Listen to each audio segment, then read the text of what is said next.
अस्सलाम वालेकुम friend, happy रहो, सलामत रहो। मौसम बहुत ज़बरदस्त हो गया है, आंधी भी है और तूफ़ानी बारिश भी है।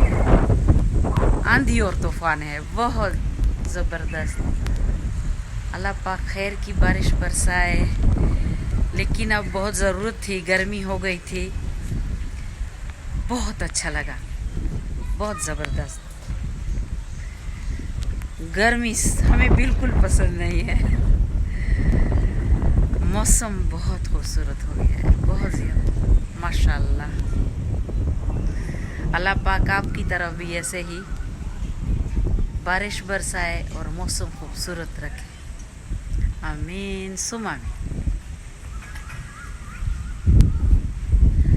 पाकिस्तान जिंदाबाद इंशाल्लाह।